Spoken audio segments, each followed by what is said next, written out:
Good evening, ladies and gentlemen. It's Tom from Brooklyn. Or should I say good afternoon? It's Saturday. And, let's see, it's the 18th of September. And I just wanted to share with you a couple of ideas and a few observations. And don't worry, somebody gave me this t-shirt. I'm not submitted to the bread and circus mentality of most of these people in New York and most of the mainstream people. I've got other agendas afoot. You know, we've been looking at the Zionist issue for quite a long time, and the non-interventionist policy of America, as was the inception by George Washington, has been swayed from quite a bit. We've got military bases in 130 nations, and I guess we have about 800 bases total. Wouldn't it be interesting if we just closed all of those bases and kept that money for ourselves? What would that be? What economic impact would that have on the rest of the world? Be pretty interesting, right? If we got to keep our own money. Wouldn't it also be interesting if our money was kept in the country and was not allowed to be used for, military purposes of other people too? Okay, I'd like to see a presidential candidate on,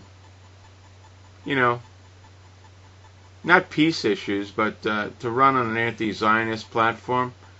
And I would like somebody that has not been compromised, someone that has not accepted tainted Zionist money. What I mean by Zionist money is money that comes back from Israel.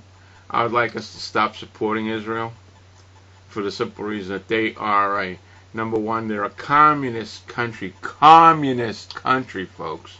So are we becoming socialists as those communists find their way into our Congress and into our Senate and into our White House, okay? We don't need communism in this country. We don't need democracy in this country. We need to restore our constitutional republic. And that does not entail sending our money, the American taxpayer money, to other countries to maintain their military, to intervene in their drug policies. Nothing. Let the chips fall where they may. The American drug policy, the war on drugs, has been a big failure. They've put about 2 million people in jail. And what did they get out of it? They have a huge drug policy. The drug policy in America is higher than the amount of highway maintenance we have. Can you imagine if we didn't send everybody to jail for pot, just how many times you wouldn't have to replace the tires on your car, or the rims, they wouldn't crack because there wouldn't be the potholes. And if you didn't if you didn't give support to Israel and planes and tanks to Israel, don't you think that the Arabs would bring the price of gasoline down to 50 cents a gallon? What are these people costing you? And if you made it illegal for the kosher tax to be placed upon be placed upon American foods and American shelves, regular American shelves, not a kosher section, try to find a non-kosher section in a shopping mall or in a supermarket. It doesn't happen. The continual extortion of the Zionists. Okay? Now, we're not anti-Jewish in this country. I mean, I love Jews. I grew up with them. But the bottom line here is I don't want their edicts forced on me. I don't want Israel's policies to come first before American policies.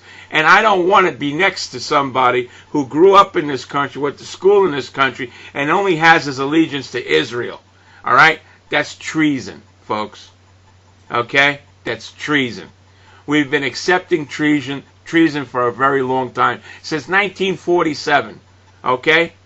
750,000 people were displaced in Palestine. Okay? Occupied Palestine is a bunch of, I guess, nomadic, gypsy-like squatters that have actually procured the armament to make themselves their own country in someone else's country. I don't care how you spin it. I don't care how you spin it in the media. The people of Palestine welcomed these people in as guests, and they took over. I don't know how you're going to allow that to happen here, too, because the Noahide laws have been accepted. There's an offensive Christmas tree that has to come down, but that's okay to accept that 75-foot polished aluminum menorah? I don't think so. Less than 3% of the population of this country is Jewish. Okay? Why is 75% of all of the food in the supermarket marked kosher? Why? So they can sell for 3%? Start looking at the numbers, folks. What does this policy cost us? It costs us our lives. All of those.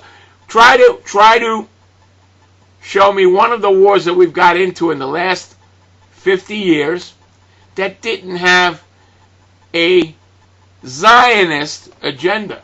Not Jewish. Listen, a lot of Jewish people in our country serve in our armed forces. Good people. They get killed too. What does world Jewry cost us? I propose that we run a political candidate on an anti-Zionist platform. We will choose somebody who has never accepted their money, who doesn't want anything to do with them, and we don't need their money. We don't need their money. We don't need their genius. We don't need their promotions. Believe me, America was America before there was a Jewish influx into this country and before there was Zionism. Let's not confuse the two, even if I did just now. Okay? Remember something. The greatest threat to America is Christian Zionism. Because you know what? These people support a nation that killed their Lord and Savior. Anybody that sells out their own should be executed as a traitor. And stop selling out your own, and stop making excuses for these people that stab us in the back repeatedly. Look at King David Hotel. Look at, the British gave them everything, taught them everything. What's the first thing they did? They blew up the British. Don't you think they're going to do that to America? Wake up. Wake up. They have a history of backstabbing in Israel. The Zionist agenda was completely set up by MI6. You don't think so? Read the Bellflower Doctrine. Okay? How can you give away something you don't own? It's easy. Just take it over and say you have assumed authority. Whether your authority comes from God, show me the contract. Whether your authority comes from the United Nations, who the hell are they? Oh, it came from the Queen of England. Yeah? Does she have historical record in that area? I don't think so. Time to get real, folks.